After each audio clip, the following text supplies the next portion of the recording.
As Joe noted, one really important point here is that we are really at the very beginning of seeing what is going on. And what we are seeing in the credit markets is a pricing of risk. Initially, investors were pricing their investments, and the kind of deals they were asking for were ones where they had a historically low premium required for the risk that they were taking. And now, the pendulum has swung much the other way, because I think that people really don't understand exactly how much risk they are taking, and I'm sure that they are waiting on the sidelines to see.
Tesla showed that you could make a luxury electric car for a profit.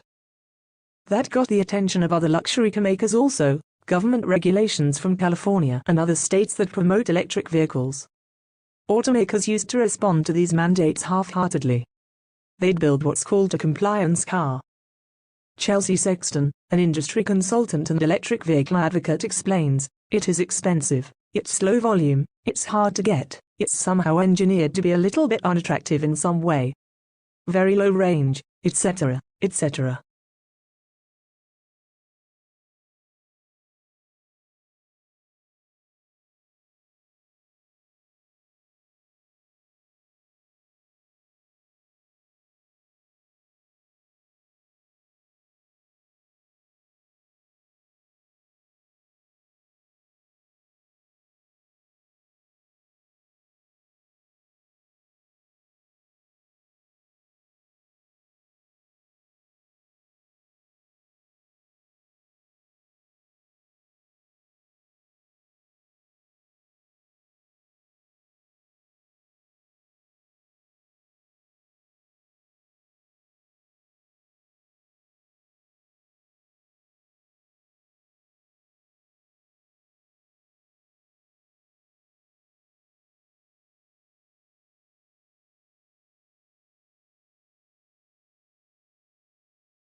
Fuel cells are the most efficient devices for generating energy, so that combination of low emissions and efficient energy is the real key to the future for low carbon. I think the fact is that people feel this research is now going somewhere very definite, that the cars that people drive, say in 5 or 10 years, will be hydrogen or certainly electrical, possibly driven by hydrogen fuel also. Your houses will be much cleaner. They will have renewable fuels, again driven by fuel cells, and many of the things that we use as gadgets like computers, cameras, they will also have fuel cells.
Working together, they figured out that if the government was going to propose some kinds of significant tax increases, which is a good strategy, quite me to at least tie something like getting something for those big tax breaks, not seeing any results. So the result of that was in the package of legislation that included the tax increases. There was awesome information to have significant expansion of coverage families where they can buy into their private insurance.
An economist sees the world basically through a typical microeconomic toolkit that involves things like thinking at the margin, rationality, opportunity cost, trade-offs. Economists, like any other discipline or dogma, has its own jargon and its own rules and its own way of seeing the world. So basically economics, or economists in general, tend to apply microeconomic concepts like that to explain the way humans behave and to make predictions about the future.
Well, Alex, the National Association of Realtors is at least putting the champagne on ice.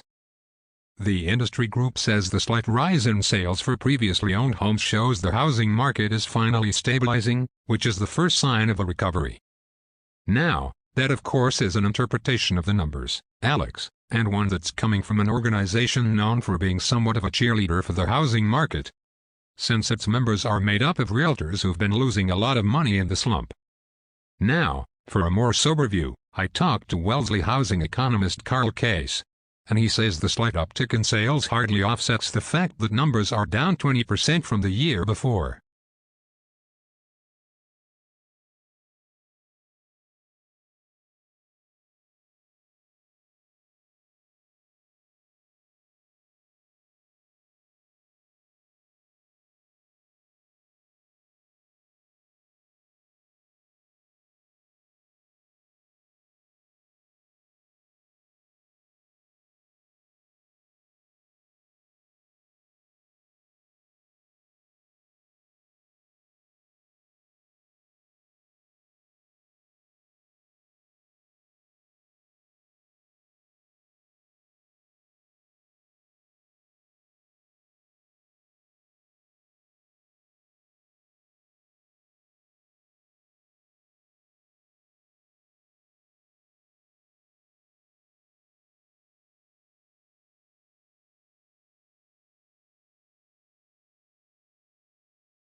Well, basically just hitchhiking on the point. If you look at the customers of the Wall Street Journal, the basically financial news, financial people here are people who rely on sound, valid, and timely data to make investment decisions. They look at things and track trends in the industry, worrying about things like profit maximization. If they even suspected that political issues or ideological issues from the editorial page were going to start affecting the flow of valid financial information, if they even thought that ideological issues were going to affect their ability to understand investments and make sound decisions, they'd get very upset.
In that month or 6 weeks, the patient may feel perfectly well. He may even travel around the world, spending hours packed into crowded airplanes with unsuspecting fellow passengers. That's bad enough with regular TB or with strains that are resistant to 2 or 3 mainline drugs used to treat the disease. But it's a potential public health catastrophe with a new strain called XDR-TB. For extensively drug-resistant tuberculosis, the strain is impervious to a wide array of first and second-line drugs. That's why 30% or more of its victims die. And that's why people like Lawrence Gostin are rethinking what public health authorities should do about people with suspected XDR-TB in the weeks before the diagnosis is in.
For many years, the favorite horror story about abrupt climate change was that a shift in ocean currents could radically cool Europe's climate. These currents, called the overturning circulation, bring warm water and warm temperatures north from the equator to Europe. Susan Lucier, an oceanographer at Duke University, says scientists have long worried that this ocean circulation could be disrupted.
The ocean has been getting bluer, according to a study published in the journal Nature. But that's not really good news for the planet. It means that the plants that tint the ocean green aren't doing so well. Scientists say that's because the ocean has been getting warmer.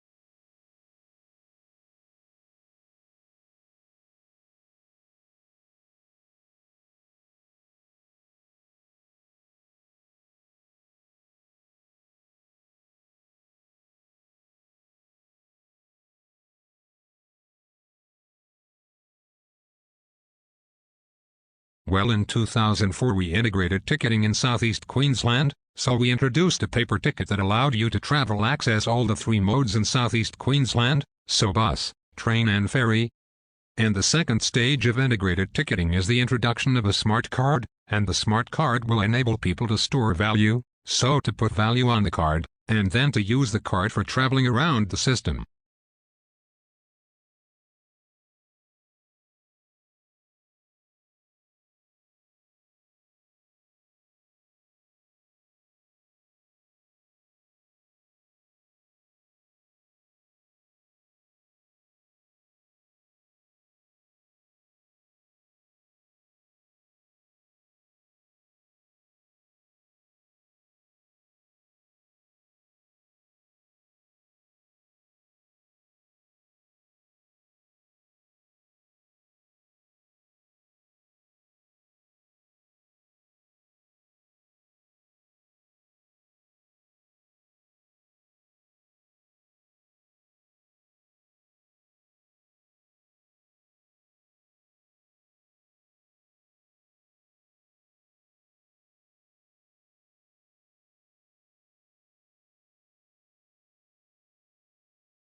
This is one thing we can say about babies. Human babies compared to babies of other species is that we are entirely dependent on our carers to bring us up and for us to survive.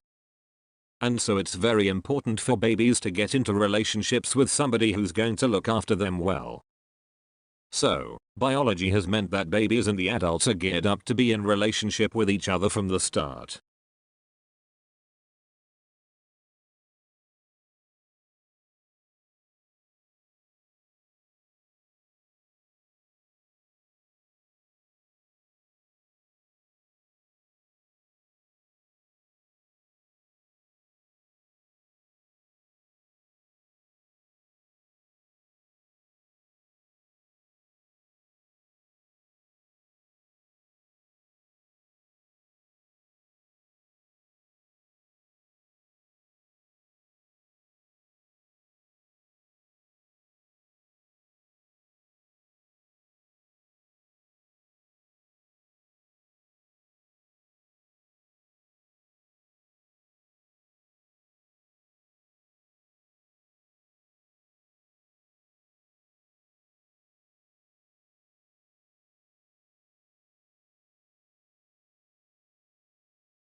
The effect of the first difference is, on the one hand, to refine and enlarge the public views, by passing them through the medium of a chosen body of citizens, whose wisdom may best discern the true interest of their country, and whose patriotism and love of justice will be least likely to sacrifice it to temporary or partial considerations.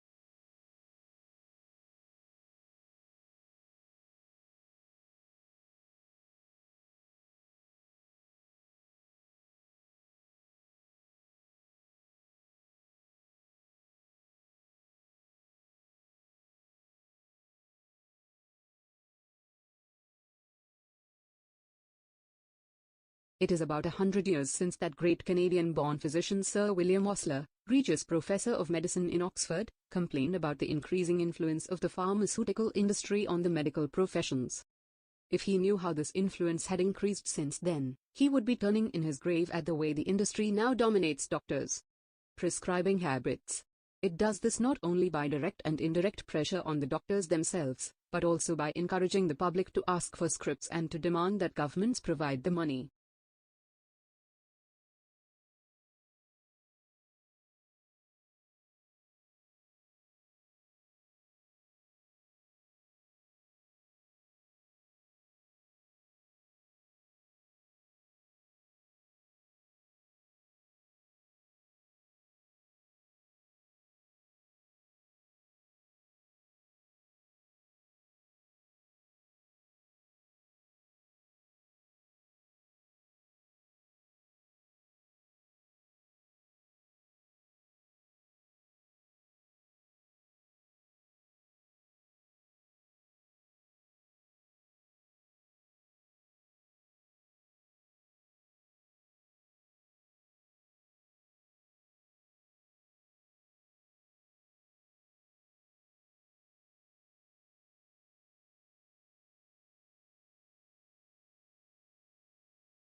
And one particular crop, almonds in the US and now in Australia, is transforming the world of beekeeping and of bees.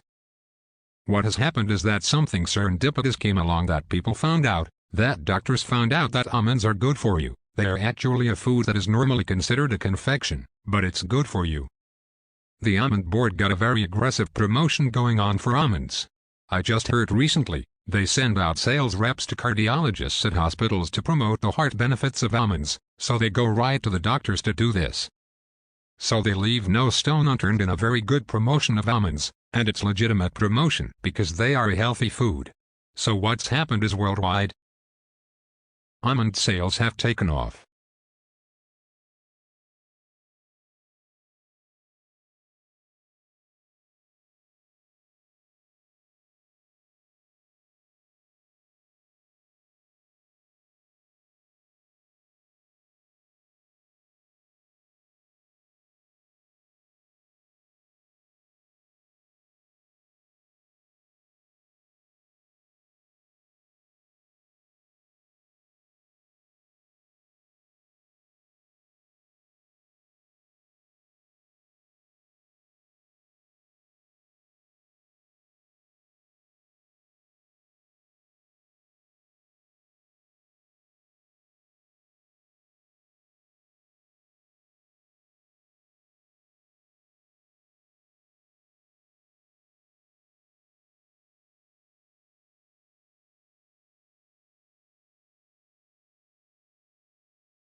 There's little doubt that genetically modified crops have the potential to offer great benefits to the world, yet they continue to be opposed by many people, even though any risks attached to their use have not been clearly established. The reasons seem to be a deep distrust of the motives of large agricultural companies, along with a generalized feeling that it's always dangerous to, as some would put it, play around with nature.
Signs that secured borrowing remains robust and firm data on manufacturing and retail sales, released on Thursday, painted the picture of an economy that has yet to be cooled by the recent spate of interest rate rises.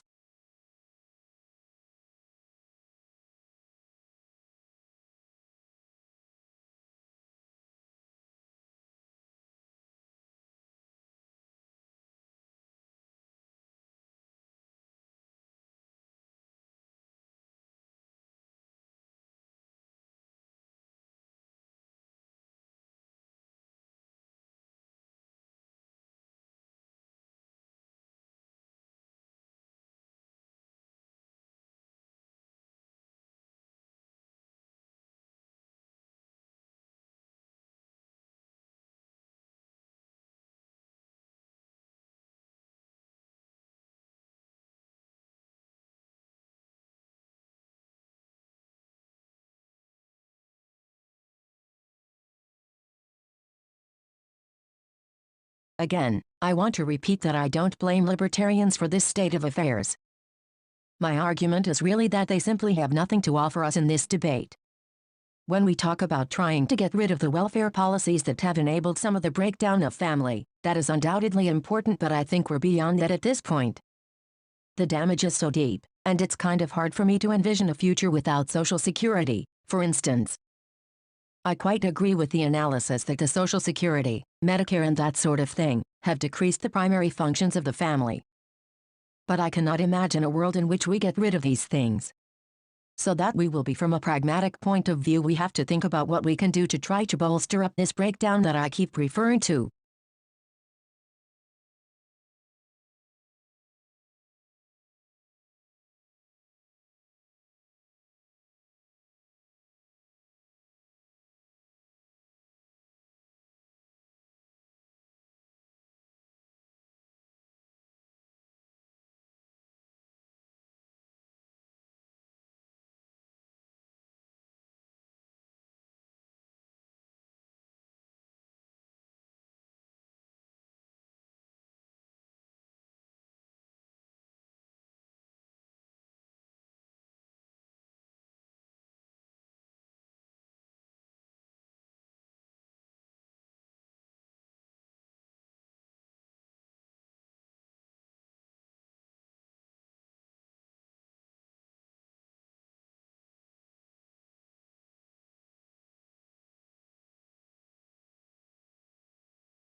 Green chemistry is a concept designed to develop technologies which allow chemistry to be practiced with minimal damage to the environment or in an environmentally compatible way, and it's meant to cover both chemical processes and chemical products. The center was set up about 7 or 8 years ago, and the idea was to provide a hub of activities that covered fundamental research work, international collaboration, but also educational development on public understanding of the project as well, and also networking, so we network out to well over 1,000 people around the globe.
Dave Hackenberg, a beekeeper since 1962, can usually tell what killed his bees just by looking at them.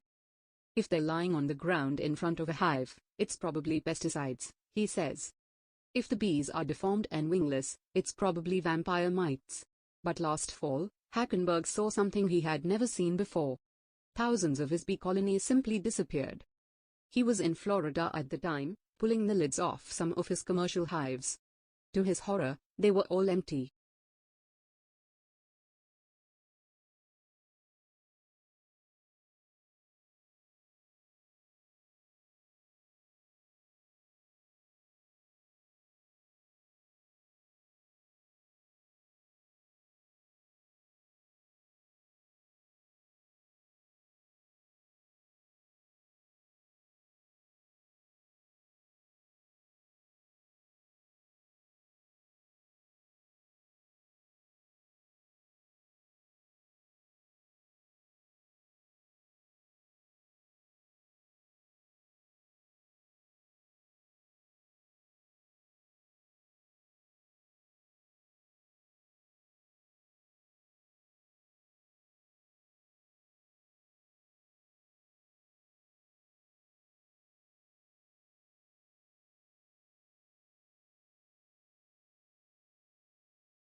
There are some 250 million cars in America, 250 million cars in the country with just over 300 million people. And most of those vehicles, of course, are gas-powered. This poses a huge challenge given the limited supplies of oil and the growing urgency of the global warming crisis. But there is good news, according to our guests today. And that is we have the know-how and the technology to build sleek, fast automobiles that don't use gasoline. These vehicles of tomorrow are powered by hydrogen, electricity, biofuels and digital technology. And they already exist. So what's stopping us from putting them on the roads? Our guests today will help answer that.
During the past week, NPR has been reporting on the growing income gap in America. Economists say one big reason for the widening divide is the steady loss of manufacturing jobs, as more and more U.S. companies move factory jobs overseas. People who lack skills and education have trouble making a decent living. When the Carrier Air Conditioning Company shut down its Syracuse, New York plant in 2004, 1,200 jobs were lost. The current financial state of the laid-off workers depends on their skills, age, and degree of determination.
Okay, so let's have a quick summary, because we've galloped through a bit of philosophy here. I've suggested that we're rationally required to do what morality requires of us, so it's reasonable that tells us what we should and shouldn't do. If we don't do what rationally requires of us, this is because we are ignorant, or, if you don't agree with Aristotle or Socrates, we're possibly weak or corrupt. And we may be ignorant of what morality requires of us, because we are relying on others. So what's all this got to do with climate change?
And as far as getting acquired, I mean, we're trying to focus on the product. I think that if a lot of companies are built to be acquired, and I think what happens there is you leave yourself in a really vulnerable spot because you're growing and you say, hey, I won't hire that expensive VP of whatever because, hey, man, any day now we're going to get acquired. And then your product winds up suffering. So I think you need to really want to do the company because you don't know how long you're going to be at it. And luckily I've been searched a long time. I don't want to stay in search, so it's fine with me whatever happens with the company. But you have to focus on building the product to making the product better, and you have to focus on building a sustainable company.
It all started last spring when the Food and Drug Administration placed a black box warning on some popular anemia drugs. The labels warn against using the drugs in cancer patients with relatively mild anemia resulting from chemotherapy. The FDA says the drugs clearly shorten survival and speed the progression of cancer. In people with slightly worse anemia, the drugs might have the same effects. To Barry Straub, Medicare's chief medical officer, the message was clear.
I'm absolutely delighted first of all to have been appointed to this professorship. The role is going to be about public engagement in science. It is about making science accessible to as wide an audience as possible. It's about encouraging young people to think about science as a career. It's about making it easier for our academics here at the University of Birmingham to talk about their research to the general public, and it's not just about a one-way flow of information. It very much is about a dialogue.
Why do we need more entrepreneurs right now?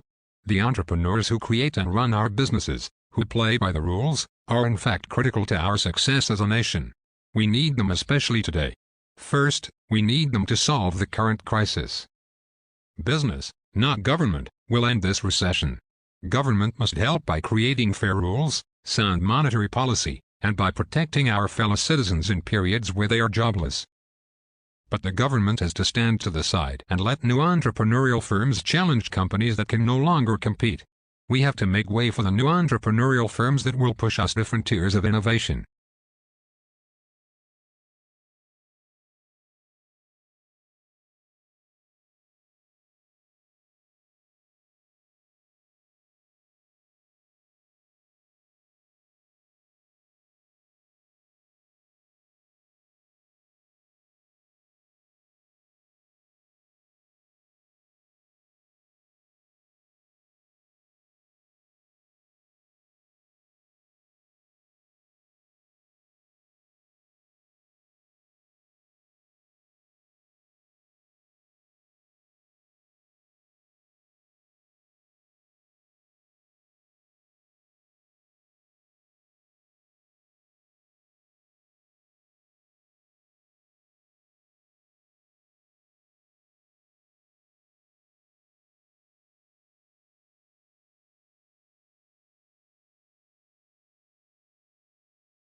Now that story's been scotched as only part of contingency planning, but it was a symptom of the dramatic turn of events in South Australia, and it flushed out other remarks from water academics and people like Tim Flannery, indicating that things were really much worse than had been foreshadowed even earlier this year. So is Adelaide, let alone some whole regions of South Australia, in serious bother, considering that the vast amount of its drinking water comes from the beleaguered Murray, something many of us outside the state may not have quite realized. Is their predicament something we have to face up to as a nation?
Those of you who've never heard the term NeoLatin may be forgiven for thinking it's a new South American dance craze. If you're puzzled when I tell you it has something to do with the language of Romans, take heart. Over the years, many classes who have confessed they are not really sure what it is either. Some have assumed that they are so-called late Latin, written at the end of the Roman Empire. Others have supposed it must have something to do with the Middle Ages. Or perhaps it's that pseudo-Latin which my 5- and 7-year-old boys seem to have gleaned from the Harry Potter books, useful for spells and curses that they zip one another with makeshift paper ash ones. No, in fact, Neo-Latin is more or less the same as the Latin that was written in the ancient world, Classical Latin. So, what's so new about it?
You've heard about SARS, AIDS and bird flu.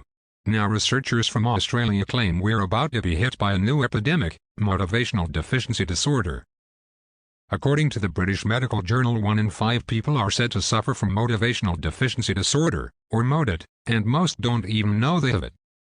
Symptoms include being unable to get out of bed in the morning, being trapped on the couch, or wanting to spend the entire day at the beach.